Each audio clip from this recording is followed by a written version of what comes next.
Srimad Divine Grace, Sri Bhaktivedanta Swami, Srila Prabhupada ki jai. Randaraj, Srimad Bhagavatam ki jai. Jai Gaur. All glories to the assembled devotees. All glories to the assembled devotees. All glories to the assembled devotees. All glories to Sri Guru and Gauranga. All glories to Sri Prabhupada.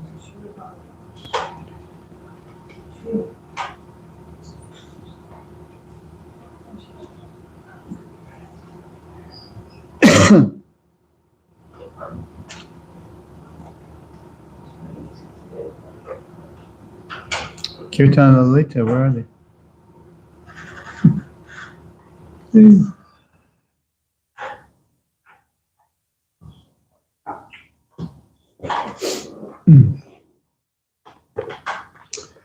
Om Namo Bhagavate Vasudevaya.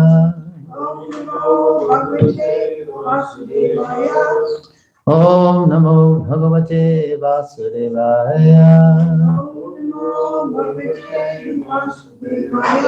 Om Namo Bhagavate Vasudevaya. Oh, my Lord, Sri Krishna, son of Vasudeva, the all-pervading personality of Godhead, I offer my respectful obeisances unto you. Reading from the Srimad Bhagavatam, translation and commentary by Srila Prabhupada. Canto 4, the creation of the fourth order, chapter 31. Narada instructs the Prachetas. Today's text is number 9. Narada Uvacha Tas Janmatani Karmani Tadayustan Mano Vachaha Nrinamyena hi Vishvatma Sevyate Haririshvaraha Narada Uvacha Tas Janmatani Karmani Tadayustan Mano Vachaha Nrinam yena hi vishvatma sevyate haririshvaraha. Narada uvacha tas janmatani karmani tadayustan mano vachaha. Nrinam yena hi vishvatma sevyate haririshvaraha. Bolo. Narada Uvacha Narada uvacha Janmatani Karmani Janmahani karmani Tad Ayustan Mano Vachaha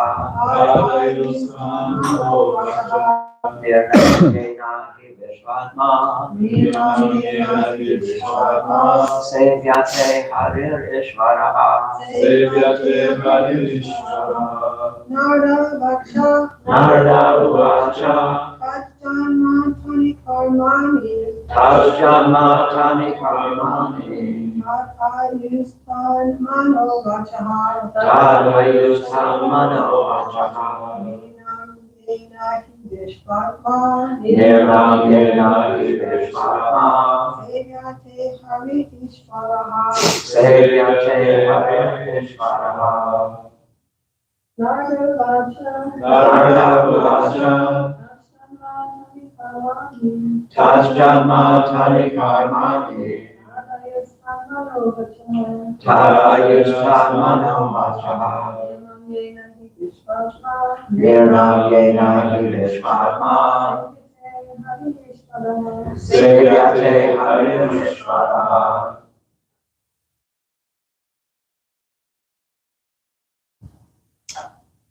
No one else? Janmatani Karmani Karmani Tad Ayustan Mano Vachaha Nirnam Yena Vishvatma Sevyate Harir Ishvaraha Word for word. Narada uvacha. Narada said, Tat janma, that birth, tani, those, karmani, fruitive activities, tat, that, ayahu, span of life, tat, that, manaha, mind, vachaha, words. Now here's the one that half of you said right and half of you didn't say right. It's tough for Americans to say R with a dot below. I heard near. It's not near, it's nri. Can you say nri? Nri. It's nrinam, not near nam. But anyway, it's not a pronunciation contest, so where are we? Nrinam of human beings. Yena, by which? He, certainly. Vishva Atma, the super soul. Sevyate, is served. Harihi, the supreme personality of Godhead. Ishvaraha, the supreme controller. Translation. The great sage Narada said, finally Narada's on the scene, he's given instructions. When a living entity is born to engage in the devotional service of the Supreme Personality of Godhead, who is the Supreme Controller, his birth, all his fruitive activities, his lifespan, his mind, and his words are all factually perfect. Please repeat. The great sage Narada said, when a living entity is born, to engage in the devotional service devotional service of the Supreme Personality of Godhead, of the Supreme Personality of Godhead, who is the Supreme Controller, who is the Supreme Controller, his birth, all his fruitive activities, all good activities, his lifespan, his mind, his lifespan, his mind, and his words are all factually perfect. his words are all factually perfect. Srila Prabhupada's purport. In this verse, the word Nrinam is very important. There are many other births besides human birth, but Narada Muni is herein especially speaking of human birth. Among human beings, there are different types of men. Of course, those who are advanced in spiritual consciousness or Krishna consciousness are called Aryans. Among Aryans, one who engages in the devotional service of the Lord is most successful in life. The word Rinam indicates that lower animals are not expected to engage in the devotional service of the Lord. But in perfect human society, everyone should engage in the devotional service of the Lord. It does not matter whether one is born poor or rich, black or white. There may be so many material distinctions for one who takes birth in human society, but everyone should engage in the Lord's devotional service. At the present moment, civilized nations have given up God consciousness for economic development. They are actually no longer interested in advancing in God consciousness. Formerly, their forefathers were engaged in executing religious principles, whether one is Hindu, Muslim, Buddhist, Jewish, or whatever. Everyone has some religious institution. Real religion, however, means becoming God conscious. It is particularly mentioned herein that birth is successful if an interest in Krishna consciousness is taken. Where am I? There it is. Activity is successful if it results in serving the Lord. Philosophical speculation or mental speculation is successful when engaged in understanding the Supreme Personality of Godhead. The senses are worth possessing when engaged in the service of the Lord. Actually, devotional service means engaging the senses in the service of the Lord. At the present moment, our senses are not purified. Therefore, our senses are engaged in the service of society, friendship, love, politics, sociology, and so on. However, when the senses are engaged in the service of the Lord, one attains bhakti, or devotional service. In the next verse, these matters will be more clearly explained. And then Prabhupada ends the paragraph by saying, when one great devotee of Lord Chaitanya Mahaprabhu saw the Lord, he said that all his desires were fulfilled. He said, quote, "Today, everything is auspicious. Today, my birthplace and neighborhood are completely glorified. Today, my senses, from my eyes down to my toes, from my eyes down to my toes, are fortunate. Today, my life is successful because I have been able to see the lotus feet that are worshipped by the goddess of fortune." Srila Prabhupada ki jai. Om Ajnanasya Jnananjana Shalakaya Chakshurunmilitam Jena Tasmai Shri Gurave Namaha. I was born in the darkest ignorance, and my spiritual master is kindly opening my eyes with the torch of knowledge.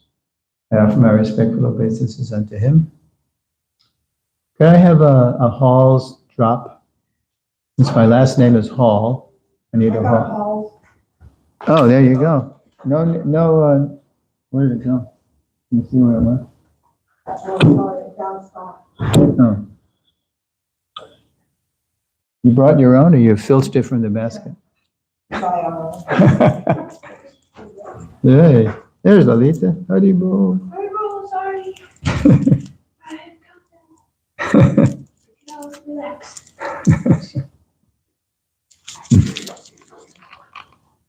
All right. So,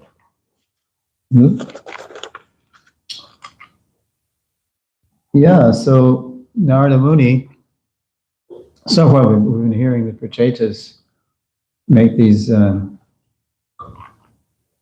prayers. In today's verse, Narada begins instructing the Prachetas. So here's the title is Narada Instructs the Prachetas. So here we start actually hearing it. And he's this verse is so strong, directly and strongly. Again, the great sage Narada said, when a living entity is born to engage in the devotional service of the Supreme Personality of Godhead, who is the Supreme Controller, his birth is all his fruitive activities, his lifespan, his mind, and his words are all factually perfect. Now contrast that mood of Narada with how Narada was for chapter 25, 6, 7, 8 chapters. He was preaching to King Barhishat, the Prachetas' father. How was he preaching to Barhishat? It's very directly and strongly. Well, at the end he was, but yeah, he had to. The guy was so, we say thin-skinned. He couldn't hear it directly. He had to tell the whole story. He had to make up a whole story about Puranjan. And still after 25, 6, 7, after hearing for 3 chapters the story of King Puranjan, Barhishat said, what's the point of all this? He didn't get it, that it was really about him. So then in chapter 28, then Narada had to really lay it on heavy. And 29 also. And then 29 is so amazing, he actually had to unpack the allegory for him. So this is that, and that's you, and this, and you're like a deer caught between a tiger and a hunter. Get out of here! You've been wasting your life in fruitive activities. So the Prachetas, after hearing the song sung by Lord Shiva, were meditating on the Supreme Personality of Godhead. As Lord Shiva was telling him his meditation on the Lord. And then they got out, and they had the darshan of the Lord. But then, when they got the darshan of the Lord, and then still earlier we heard in this chapter we heard them say, we saw Lord Shiva, we saw the Lord, but we still, we're still attached to our kingdom. Even though, we left the kingdom, but we're still, they're very humbly presenting themselves as fallen, as great acharyas often do, for our benefit mainly. But they were feeling like that. They were actually feeling like that. So Narada, hearing their very sincere, humble prayers to be instructed, he knows that they're ready for the straight truth, straight on.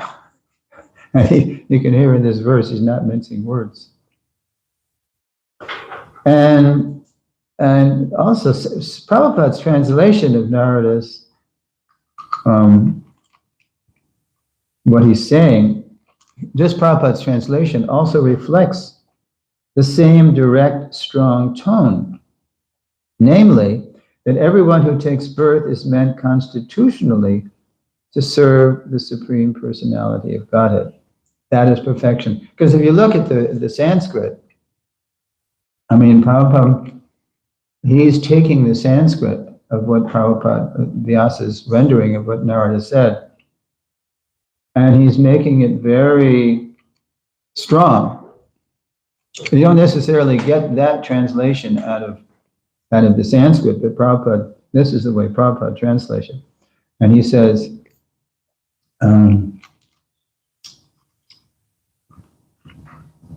everyone who's meant to constitutionally, who takes birth is meant constitutionally to serve the Supreme Personality of Godhead.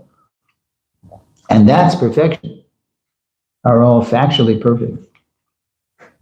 Now in his purport, Prabhupada focuses on the Sanskrit word that we mentioned before, Rinam,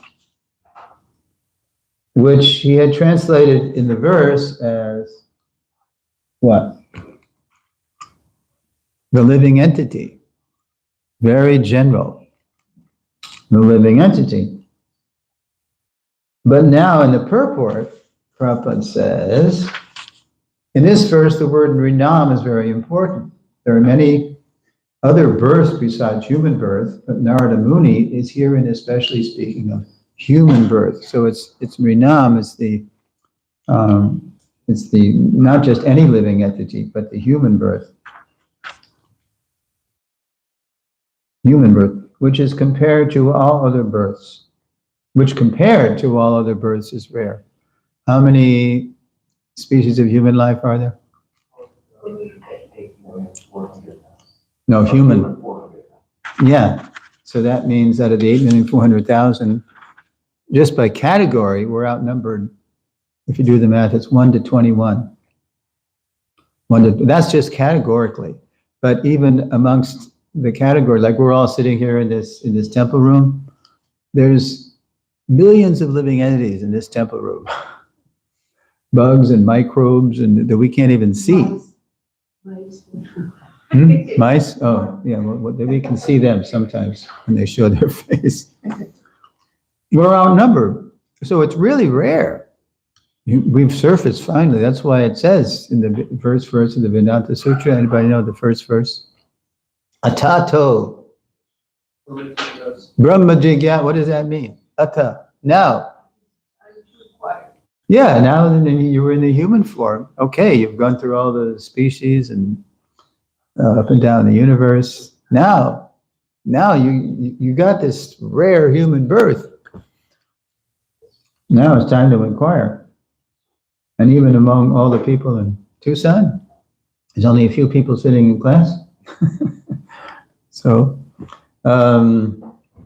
it's rare. It's rare to have an opportunity to do this. It's rare. Yes. Okay. You know. So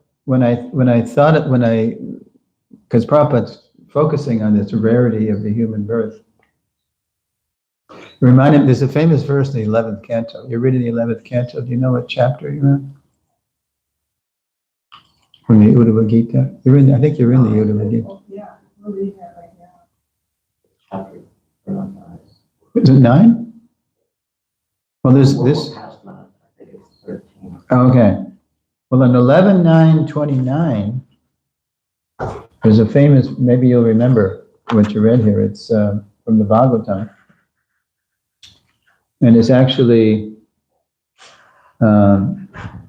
Lord Krishna is telling Uddhava about the chapter is called Detachment from All That Is Material. And it's an Avadut Brahman, the Brahman Avadut. And it's very famous, and it's in the Brahma Samhita meter. Labdvasadurlabhamidam bahusambhavante. You hear Prabhupada say that a lot. He usually just says the last two words, bahusambhavante. There's kind of many births. Durlabh, well, he does say, yes, sudurlabham. Sambhavante, very rare. Madhushamartha dhamanithyamapi hadira turnam yatetat napated anumritya yavan nishreyasaya vishaya kalasarvataksya. This is what the Avadut Brahman says about the rarity. After many, many births and deaths, one achieves the rare human form of life, which, although temporary, like Prahlad, right? Tadam yapyudam artadam. Although temporary, affords one the opportunity to attain the highest perfection. So it's just another body, it's going to die, but this particular body, enough consciousness of the soul manifests, we can inquire. Thus, a sober human being should quickly endeavor. I wonder if that's in the, of course, this is the BBT editor's 11th canto. So, should quickly endeavor for the ultimate perfection of life, as long as his body, which is always subject to death, has not fallen down and died. So as long as you're able, because it's like King Kulashekar said, right? Take me now. Otherwise, at the time I have my final breath, I won't be able to think of you. Everything will be deranged, and my throat will be choked up with cough. Yes. After all, sense gratification is available even in the most abominable species of life, whereas Krishna consciousness is possible only for a human being.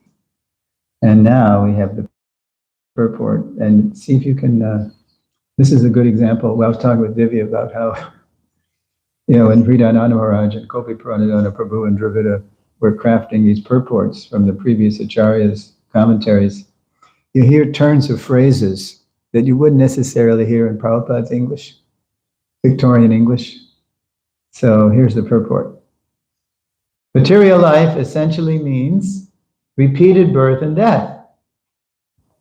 Even the lowest forms of life, such as reptiles, insects, pigs, and dogs, have ample opportunity for sense gratification.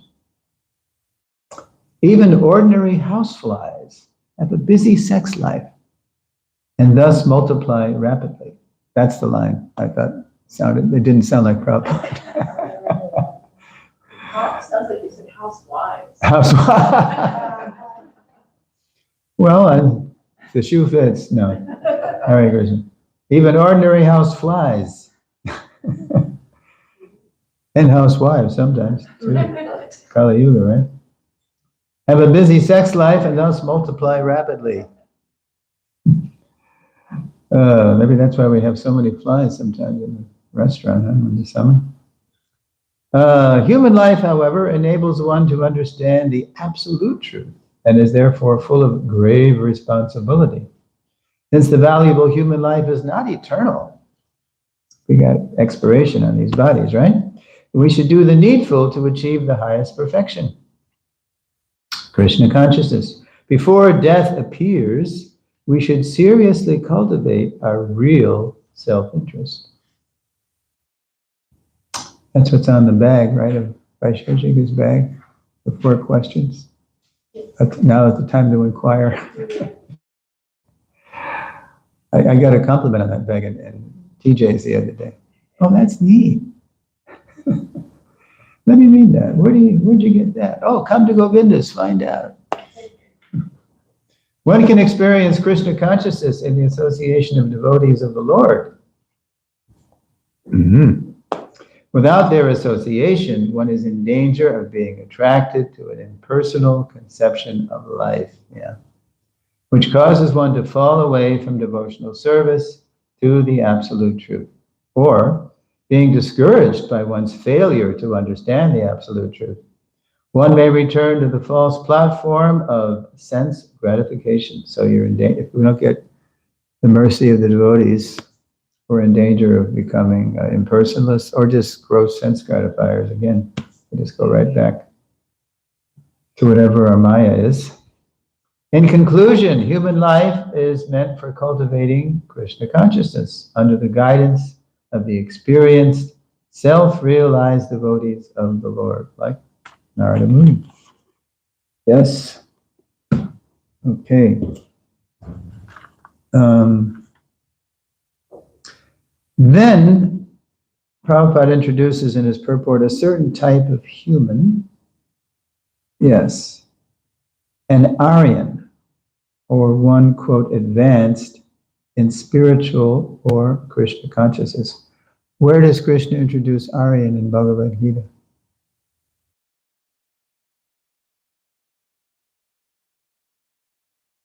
After the first chapter, where Arjuna does most of the talking. And then he says, please instruct me. And, oh no, he just says that in the second chapter. But before he says, please instruct me, Krishna says, Anarya Drushta Matsvargyam. How have these impurities come upon you? You're speaking like a non-Aryan. You don't know you're just totally, everything you're saying, it sounds very right, but actually it's all based on a miscalculation, the bodily concept of life. Yeah. So you're speaking like a non-Aryan.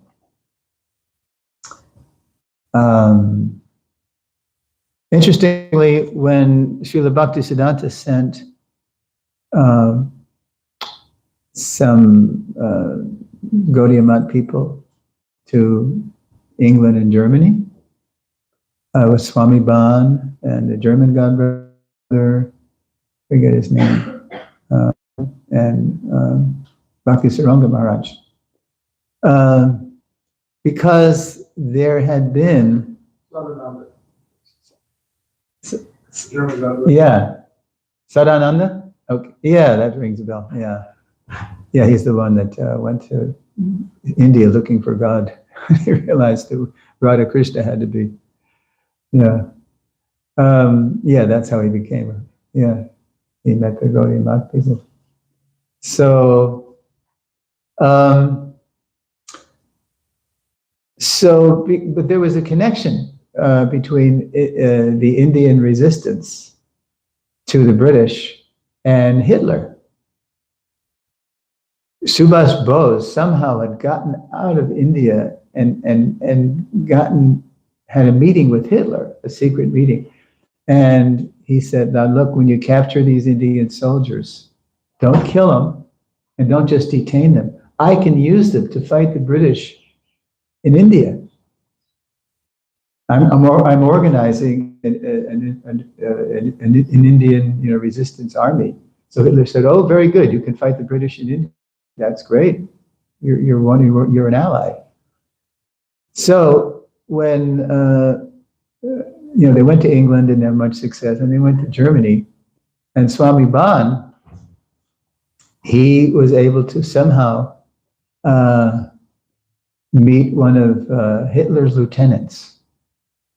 And so Swami Ban said, you have this whole thing in the Third Reich about the Aryan race, but there is I can tell you how to really, if you want a master race, they were into this master race, It was all based on the bodily concept of life, though. It wasn't really, I can show you how to perfect your concept of the Aryan race.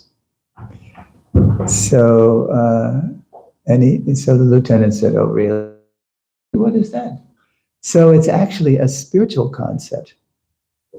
When you get to know, as Krishna says in the Bhagavad Gita, and the Germans were great Gita scholars, great scholars of the Vedic literature.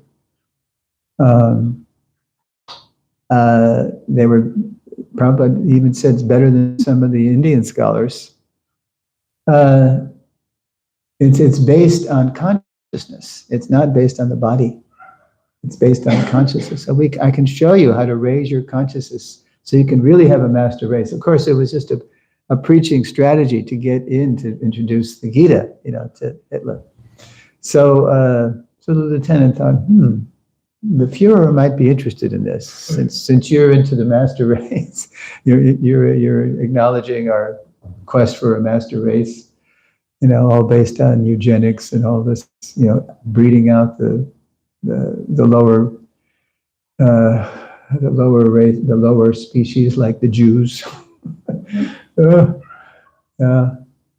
So then the lieutenant went to Hitler and told him, it gave a synopsis of what Swami Ban said, and because apparently that he was right in Hitler's camp, he was there, so he just waited for the lieutenant to come back, and he said, the Führer says we have no use for your high fancy philosophy. In other words, he wasn't really interested in absolute truth. He was just interested in dominance. Yeah, dominating the world. Like some other people we know. So, yeah. But real Aryan is somebody who knows the progressive values of life, as Prabhupada put it. And Prabhupada says, and the best Aryan is one who engages in devotional service to the Lord. Now, in Prabhupada's recordings, we often hear him say that not only should everyone engage in devotional service, as he does in the purport, he's really taking Narada's mood and he's really running with it. But everyone can, as he writes in today's purport, everyone can do this regardless of one's birth. It doesn't matter the birth one has. Everyone can engage in devotional service. Anybody know Shukadev's verse from the second canto about this? No matter how low-born you are, there's a famous verse. It starts Kirata. Kirata means Africans. Kiratuhu nandra pulinda pulkasha abhira shubha yavanakasadaya yen yecha papa yadapashaya shaya shudhyanti tasmai pravishne namaha. Kirata, and it's not in the synonyms, that's where you find out who they are. Africans. Pulinda, the Greeks. And we idolize the Greeks as being great philosophers, but they're actually considered low-born too. These are all the people that fled India after Parashuram killed the Kshatriyas 21 times. They fled to Europe and Africa. Pulinda, Pulkasha, I forget who the Pulkasha are. I know the Mongolians, Yavana Kasada, Yavana, which is low-born. Yavana Kasadaya. Yeah, that's the Mongols, the Kasa races. Because when I met some Mongolian devotees in Mayapur, they said, yeah, we're in the Bhagavatam. Did you know that, Prabhu? Even the Kasa races. Shukadev says, we're low-born. Yen yecha papa vyadapa shraya. They can also be pure. Shudhyanti, they can be purified. Tasmai prabhavishnave namaha. By the mercy of taking shelter of the devotees of the Lord, due to His being the supreme power. So the Lord's mercy can come through the devotees who purify us. And we might just add ourselves. Come on. Where were we before? Yeah. So, okay, so Prabhupada, you hear sometimes on the recordings, he is writing out of his practical experience, especially when he's talking to Indians. I was recently hearing a tape in South Africa. Prabhupada was preaching to the Indians in Durban. He is writing out of practical experience that people of all races and nations can practice the perfection of human life, Krishna consciousness. And then Prabhupada, this is 1975, so who's in the room? Brahmananda's there, because Brahmananda Swami at the time is still in Africa. Pushta Krishna is there, he's preaching in South Africa. And Harikesh is there, they're all Americans. So Prabhupada said, yes, I am not, as you hear Prabhupada say, I've not imported Indians to start, my Krishna consciousness movement. The Indians wouldn't join me. They wanted to imitate the Westerners and just go whole hog into materialism. But these Westerners, they're very serious. They've taken up wholeheartedly the practice of Krishna consciousness. I didn't bribe them. I'm a poor Indian. They were living much better materially, most of them, before I came. They're accepting a very sparse, spare living standard. So you hear the Indians sometimes say, "Acha, really? These are Americans, These are they were Mlechas Yavanas, and now they're taking to Krishna consciousness." Yes, because anybody can. Anybody can. It's not a matter of birth. All right. Now, the way Prabhupada ended the purport reminds me of, how did Prabhupada end the purport today? He just starts quoting. He says, when one great devotee of Lord Chaitanya Mahaprabhu saw the Lord, he saw that all his desires were fulfilled. He said, today everything is auspicious. It's like, wow, just by seeing Lord Chaitanya. Today my birthplace and neighborhood are completely glorified. Today my senses, from my eyes down to my toes, are fortunate. Today my life is successful because I have been able to see the lotus feet that are worshipped by the goddess of fortune. So I really wanted to find this quote. Excuse me. But Prabhupada, it must be paraphrasing, because I looked in the database and I tried different word searches and it didn't come up. It didn't come up at all. And I even asked AI. I quoted exactly what Prabhupada said in the purport. And my AI program, which is called, Microsoft had this thing called Copilot. So I said, can you help me out here? Where is this quoted? So AI kept giving me bum references, as it often does, you know. And so I love it. They would say like, oh, this is perfect. This is great. What is this? And you go look it up. Nothing. yeah, nothing. So I said, so it gave me one, and I said to AI back, I started fighting with it. I said, no, this is baloney. This is wrong. And I said, oh, thank you, Richard. You're actually right. Here it is. And then it was another bogus reference. And I said, no, that's not it. Now look, I'll give you one more chance. And by the way, what is your name? What is you're the AI program for Microsoft? Well, this is Copilot. This is your Copilot. You know, some Copilot. I'm crashing here with you.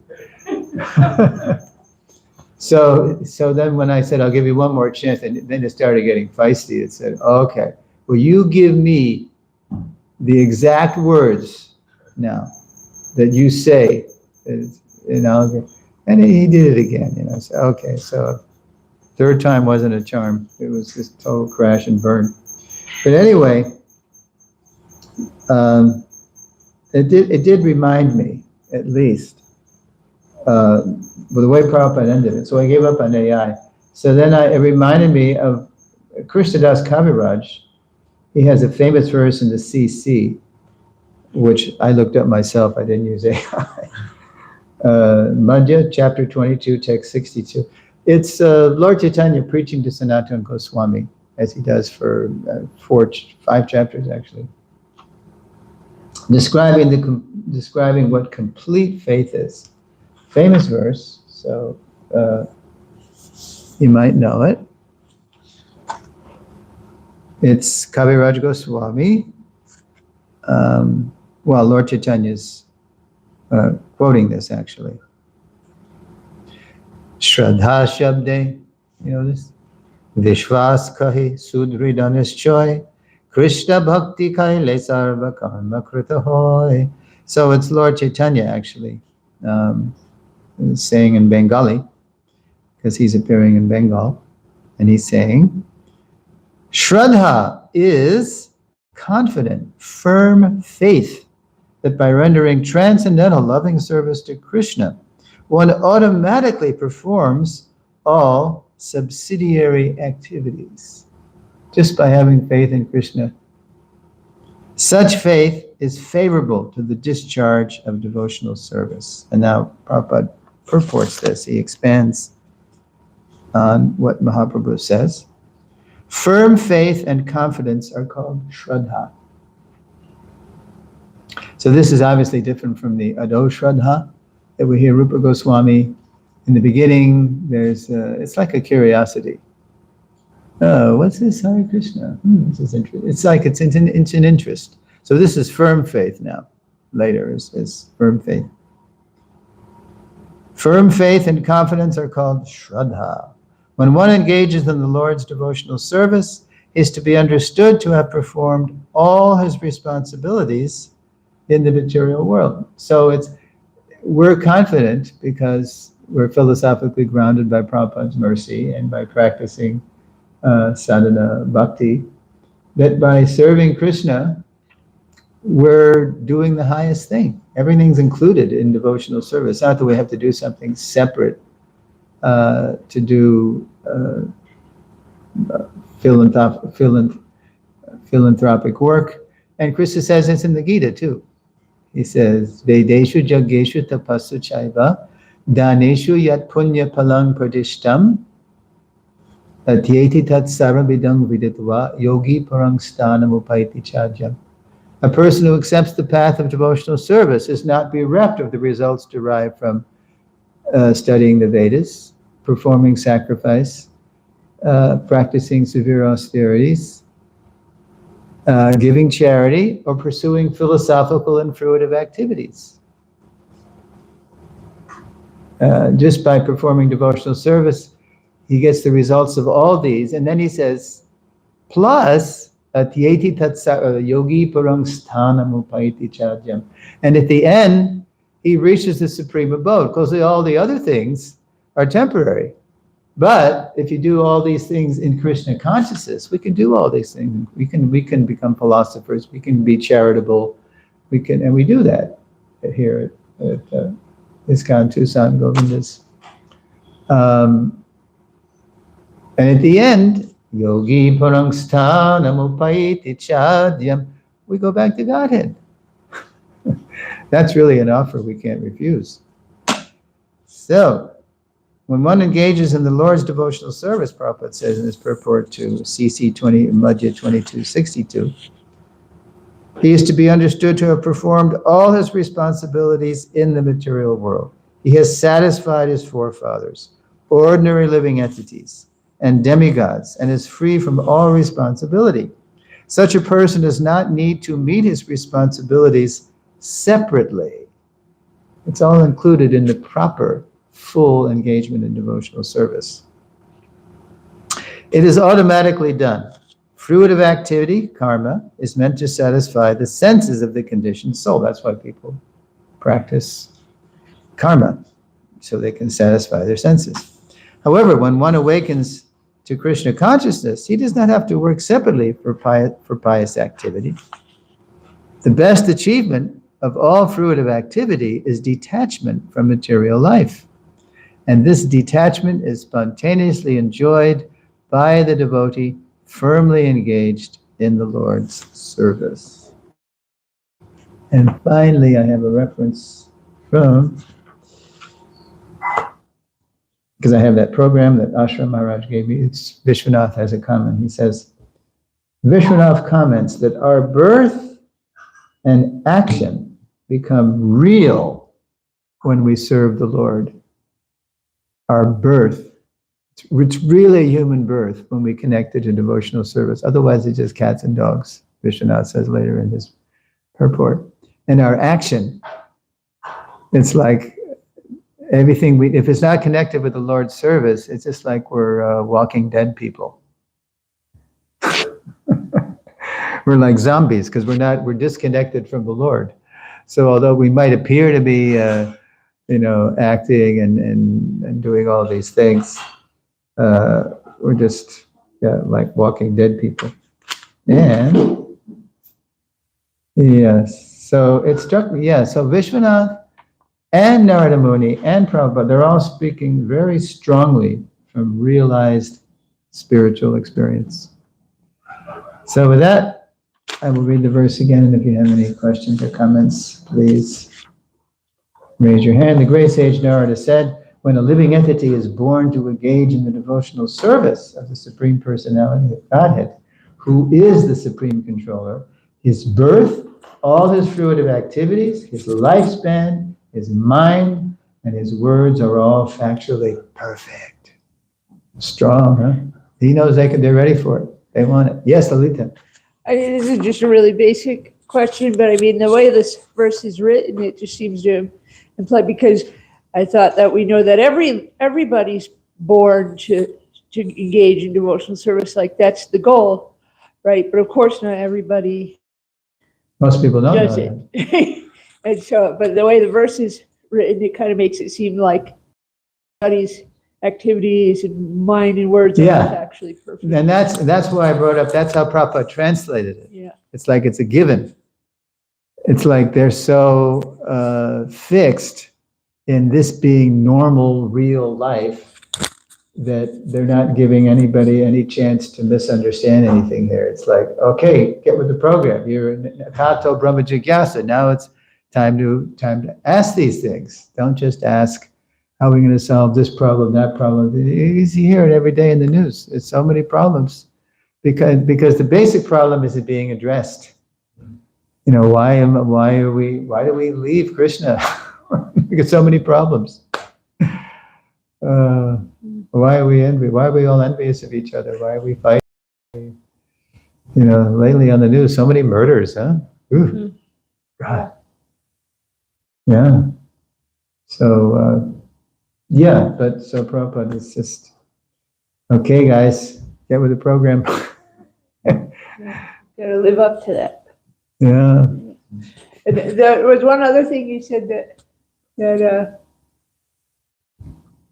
something like, you know, if if someone who's engaging in devotional service, then they've already completed all the things that they had to complete. Yeah, that was in the, I think it was in the CC. Yeah, let me see. Yeah, that's from, that's right. Prabhupada didn't cite it, but that's right from Lord Kapila Dev, 333, 6 or 7. It's to be understood, anybody who's engaged has already done all these things. He must have performed so much tapasya. That's 22. Anyway, I lost the page, but yeah, that's, what is it? Aho bata swapacho, yeah? Aho bata, anybody got a phone? Aho bata swapacho to gariyan yajjivagre vartate namatuyam te pustapaste. Juhuvuksasner Arya. These are the real advanced. These are the Aryans. Brahmanuchur namagrananti ete. Oh, how glorious are they who are chanting the holy names of the Lord. They must have already performed all these. They've gone to all the holy places and performed severe austerities and all these things. That's, Lord Kapila. Yeah, glorifying people who chant the holy name. Okay. Yeah, I think it's 333, 6 or 7. You can look it up. Okay. Chris? I've been wondering for a long time, where does Prabhupada of the Vedas come up with 400,000 different species of human? Good question. You don't find that out in the Bhagavatam. I mean, there is a verse. Again, the phones. Jala jala balakani. This is the Padma Purana, I think.